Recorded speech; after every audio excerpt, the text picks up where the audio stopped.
Yo, what's up? I'm gonna be 100% real with you guys, okay? I was in California doing some dope shit for like 3 days straight. I just got back. I am tired as shit right now, okay? Plus, a lot of crazy shit has also happened, which I will explain in the next podcast, which will be aired on Monday. I got a lot of shit to do this week. I have to edit all these videos. I got other things happening. I gotta record 2 podcasts this week because Tyler is actually leaving this weekend for Florida as well. So this shit is just bananas. Okay, so I got a lot of crap to do this weekend, including a Halloween party this Saturday, which I don't even have a costume for. And if you don't have a costume for it, they don't even let you in, which is an awesome rule, but now I don't have a f***ing costume, and now it's f***ing crazy, okay? So I'm f***ing stressing out. Okay, so don't be expecting this long, comprehensive review of these haunted houses, and honestly, this is probably going to be the only haunted house review you're going to see this month, because I didn't get to go to the one that I wanted to go to in California, which was Blackout, which I was going to do like this huge thing for Blackout, which is supposed to be like the second most extreme, craziest haunted house. I didn't get to do it for many reasons because I was too busy going to Disneyland and doing other cool stuff like the Halloween convention. This is just going to be a short video. Don't be expecting a bunch of crazy B-roll and a bunch of fast edits. Just go, you know, I'm just gonna review this shit off the top of my head, okay? Basically, what this is going to be a review of the local haunted houses. You know the haunted houses that are around you that basically are just kind of the ones that are privately owned by some farmer, you know what I mean? And these are very humble haunted houses, and sometimes they're my favorite haunted houses because they're very simple, they're very forward, they're just very easy. And I really like the fact that sometimes you just don't really need a gimmick. You can just go to a haunted house, and this is where living in a suburban area really comes in handy, because if you live in a city, you don't really get these types of haunted houses. But if you live in a suburban area, or even if you live in a rural area, which I don't, but you get my point, you get a lot of these kind of farmer haunted houses. Now, I live in the Detroit area, so the haunted houses that I'm going to be discussing are 2. There's going to be the Scarefest Screampark, and there's going to be the Haunted Farm of Terror. Both of them seem to be pretty relevant around my area, definitely around this time. Me and my friends usually go to these haunted houses as it is tradition, and you know, not so much the Haunted Farm of Terror, but definitely Scarefest Screampark. You know, they're kind of both down the street from each other, so they're very close to each other. So, all right, let's get into the review here, and I want to keep it. I want you to keep in mind that you're not allowed to actually film the haunted houses, at least not inside the haunted houses. All right, so this is an impromptu haunted house review. We're going to go to Screamfest Screampark. Whoa, Scarefest Screampark. What is that what it's called? Scarefest Screampark. Screamfest Scarepark. Whatever it's called. I'm going with Michelle over here. Say hello. Hello. And I am going with, I'll take the camera for you. Going with this guy, Mitch. So boom, we got Mitchell and Mitchell. Hey! Hey! And of course we got me. We're going to use a phone to record there because, like I said, this is impromptu and we didn't have enough time to ask for permission, so let's do it. Alright, so basically let's get down to the first haunted house, which is the Scarefest Screampark. Point is, this haunted house is very nostalgic for me. You know, it's a very nice haunted house. I mean, there's a lot of like cool atmospheric elements here and there, but here's the thing with Scarefest Screampark, okay? It's kind of not the best, okay? Me and my friends go here pretty much every year just out of nostalgia because it's something we always went to when we were kids. But overall, if you're into like the more extreme haunts, if you're an adult male like me, if you're a 24-year-old, it doesn't scare you. This is definitely meant for the kids. But one thing I will say that they still do have some cool things for adults. Like they have a bar and they have you know, some live entertainment there. So the atmosphere is really good. Here's the thing with the atmosphere though. Typically I would rate the atmosphere a 9, and to let you guys know, I'm going to rate on atmosphere, price, scares, and just overall experience. With Scarefest Screampark, here's the thing. The atmosphere is usually really good, especially on a busy night. However, it's kind of like shooting fish in a barrel. You don't know when it's going to be a busy night. For example, me and my friends, Michelle and Mitch, went to Scarefest Screampark on a Friday night, and we were expecting it to be busy. Not at all. Okay, not at all. On a busy night, there's a lot of atmosphere, there's a lot of people talking, there's a lot of people by the campfire. It's just really cool. They have fire throwers sometimes, you know, like people who spin fire and spit fire and all this crazy stuff. It's usually really cool. But on the night we went, they actually opened up an hour earlier, and that's when we went, so a lot of people didn't even know that, so no one was really there. So the atmosphere wasn't that great. It was kind of empty the day we went. But if you go on a night where the atmosphere is great, the atmosphere is typically a 9. So it's kind of hit and miss here and there. The day we went, obviously the atmosphere was like a 3 or a 4, but usually it's a 9, okay, because it's just a cool experience. You know, you're surrounded by a bunch of people, bunch of cool people, and everyone's just having fun getting scared. It's usually pretty fun, and for the price, it's usually pretty good. Around town they have you know, restaurants and stuff like that they always leave coupons. You can throw a rock and hit a Scarefest Screampark coupon. They're everywhere, so you know, you always get all these discounts always thrown at you. So typically admission to a park or like the haunted attraction is $10, which is great for price. However, there's a lot of different attractions that you have to pay $10 for. So for price though, that's still pretty good compared to other haunted houses like Erie, which is like $20 a ticket or $40 for 2, I believe. I think actually I went there one year and it was $40 for one person. I could be wrong. For price, I'm going to give Scarefest Screampark a 9. This Scarefest Screampark is not very scary. It's just not. This is definitely meant for kids. I wouldn't say it's as kiddie as something like Blake's, which is another haunted house by me. Blake's is like level 1 haunted houses for like, you know, elementary school kids. But honestly, so is this, but I think this is definitely meant for elementary / middle school kids with who like the edge. You know, for me, I don't get scared like at all, especially because I go to so many haunted houses every year and I've been to some like, you know, big ones. This one is like nothing to me. This one is like a walk in the park. I can walk through haunted houses and they don't really scare me. And that's kind of a problem too, is that sometimes when scare actors notice that you're not being scared, they don't even try. So for me, I'm not being scared, you know, because they're just not scaring me. And so I walk through these haunted houses and I kind of just look and I'm like, I'm not really scared. And then they don't even try to scare me, which also sort of ruins the experience for me because I'm like, you're not even gonna try. You know what I mean? It's like, I get it that I'm not really scared that easily, but you gotta, come on, man, you gotta try. So sometimes, like, I remember, you know, we would walk out of the haunted house, and usually there's a guy with a chainsaw who chases you out of the haunted house. With me, he didn't even turn it on. He didn't even turn it on for me and my group because he could tell that we weren't scared. So he didn't want to waste his energy, so he just kind of sat there and like stared at us, and like that was it. So I guess it's a lot less fun for the actors when they know that they're not scaring you. So that kind of adds to the fact that this is definitely a haunted house for more, you know, middle school, maybe like early high school kind of mindsets. So, but if you're a 24-year-old man like me who really enjoys like real scares, I don't think this is a haunted house for you. But for nostalgia, it's definitely, you know, it's definitely up there because me and my friends go there every year. So we just got out of the haunted house. Michelle, what'd you think?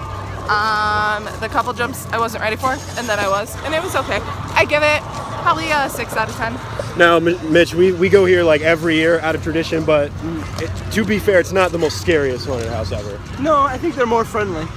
I would say a 5. Okay, 5, cool. 6, because they scared Justin that one time with a chainsaw. That's true. And he threw me into the wall because it was so frightening. Yeah, that's right. We've had a lot of memories at this haunted house, so that's what really counts here, you know what I mean? So for scares, honestly, as much as I like this haunted house, for scares, I'm gonna have to give this one like a 3. You know, and I'm being a little generous with that. Now comes overall experience. Now for this, I'm just gonna average out all my points, which means add them up and, you know, then divide. So for atmosphere, on that day, it's typically a 9 if you go on the right day, but it's just really hard to find the right day. It's basically just luck. So I have to go by what I saw on that day. So the atmosphere overall was definitely a 4. The price is a 9, and the scares was a 3, and I'm being generous with that. So if I add all those up and then divide by 3, Scarefest Screampark overall gets a 5, which is not bad. It's pretty average. This is definitely something that, you know, it's a haunted house I go to every year, and it's a fun haunted house, but it's not for the people who really want a good, like real scary haunted house. But I don't think that's the selling point of Scarefest. I think the selling point of Scarefest is the atmosphere, just the cool, you know, the cool air, the cool fall breeze is hitting you while you and your buddies have a drink. I don't drink, but you get my point. You know, there's like live music, and it's just a cool, chill atmosphere where you can just hang out on a Friday or Saturday night and just, you know, do something cool for once. So overall, it's a cool experience. So I think for Scarefest Screampark, ironically, the haunted house is kind of secondary, and that's totally fine. I really like this haunted house, and I'll probably continue to go there, you know, for as many years as I can while I still live in Detroit. So I'm so scared. Down the street, we have Haunted Pharmacaire. This is actually a pretty famous haunted house in Detroit, and honestly, I don't know why, because I have never really had a good experience at Haunted Pharmacaire. I remember the last time I went to Haunted Pharmacaire, I was on the hayride, and people were wearing like Michigan and Michigan State shirts, or like Abercrombie and Fitch shirts, and their makeup was just like crap. And honestly, the fact that these high school kids are trying to scare like a 24-year-old man, or at that time I was like 22, it obviously didn't work, because you're these high school kids trying to scare an adult, and it just doesn't. To me, it doesn't work. Okay, it could work if you have the right atmosphere and the right scare level, but to me, it didn't really work. You know, but there's always word about this haunted house. This haunted house is always on the news. This haunted house is always around doing something. So obviously we had to basically check out Scarefest's competitor, I guess you could say. I don't know if they actually compete, but they're very close to each other. They're like down the road. So basically, I really wanted to check out and compare. So let me get straight to it. The atmosphere is honestly was better than the last time I went, but the atmosphere to me is still a 2 because it's just not great.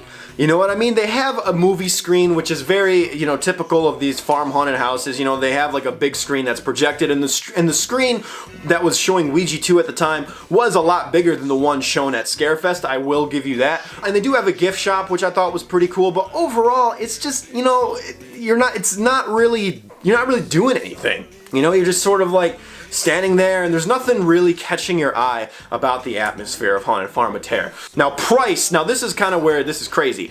So where it is usually $15, but if you have a coupon, which you can find anywhere for Scarefest Screampark, you know, typically it's like a $10 for the attraction. For one person at Haunted Pharmacaire, it's $17. $17, that's $20 for a person. No. Okay, that's almost Erebus level. Like Erebus is 4 stories haunted house and you're paying like the same amount. Again, I don't know if Erebus is still $20, but $17 per person is kind of nuts, okay? Especially for that, nah, B. For price, I'm gonna give Haunted Pharmacaire also a 2. So did y'all enjoy it? Alright, now let's go to scares. Okay, scares. Last time I went to Haunted Pharmacaire, which was about 2 years ago, I wasn't really scared. I was actually pretty disappointed. One thing that was interesting though was I asked this was a really slow night, and I was like, me and my friend were really the only ones there. I asked the guy, I'm like, listen, can you like ramp it up for us or something? Like touch us, grab us, do something, because I'm freaking like, show me like a good haunted house, please. I spent $17 on this. So he screams hands on to the people behind him. And then they touch me and start grabbing me and like pushing me, and I'm like, okay, this is it. This is what I want. Like that's the type of haunted house I like personally. And then they just stopped doing it. They did it for the first 2 rooms, and then that was it. So for this, I asked for the same thing. I'm like, can you do hands-on, but for the whole damn thing? No, they didn't do it. You know, they just couldn't do it, so I freaking, you know, it wasn't scary. I'm sorry. One thing I will admit, though, and more than Scarefest, I will give Haunted Pharmacaire this. The actors, I felt, were more, they enjoyed more of, like, what they were doing more so than Scarefest. I think with Haunted Pharmacaire, people really got into it a lot more than Scarefest. Alright. Like waiting! Okay. What up, man? How's it going? Rider must be brave. Enjoy the show!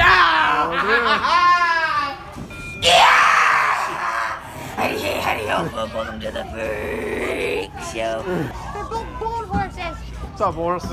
How's it going?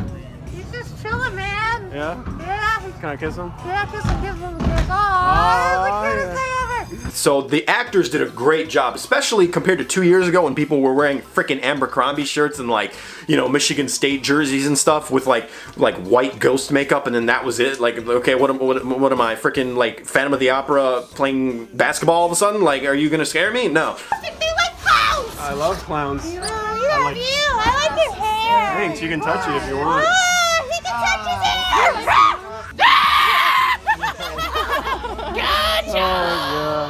So the fact that finally they got the actors to actually inhabit the roles and actually look the part, boom, loved it. Finally, I liked it a lot. So I will give them that. So you know what? For that reason, I will give the actual scares a 3.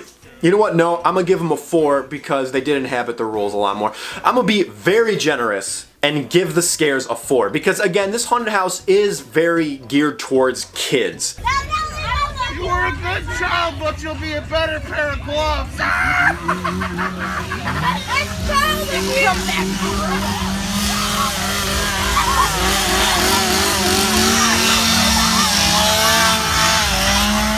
You know, elementary, middle school kids, maybe early high school, maybe. This is kind of geared toward them. You know, so because they really stepped up their game according to their actors, I'll give them a 4 for scares. But honestly, again, it didn't really scare me. Nothing really scared me. But there was some funny moments that I did have in there. Now, that leads us to the overall rating. And I gotta do my math here because I suck at it. So with all that in mind, and I'm gonna round up here, the overall Haunted Farm of Terror gets a 3.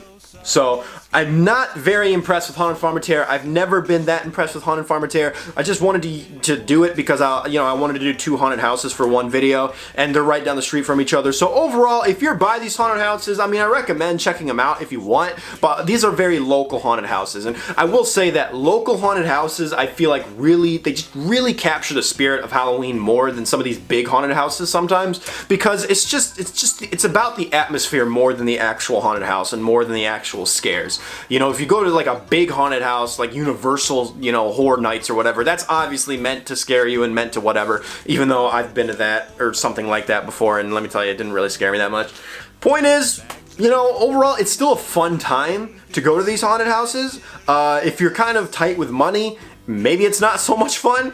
But overall, if out of the 2, the winner is definitely Scarefest Screampark. I know this is not a competition, I'm just rating these haunted houses, I'm just doing a review of these. But if you're ever by the area of Detroit and, you know, in the Metro Detroit area and you're by like the farm areas of Metro Detroit, then you should probably check these out. You know, they're pretty fun, and if you're bored on a Saturday night, there's no harm in going. So if you get a group of friends together and you guys go out to eat and then you go out to like this, it's a good time. So that's all I got to say with this yeah, so sorry it wasn't like the best video ever. I'm so freaking tired because I just got back from California and this shit is bananas.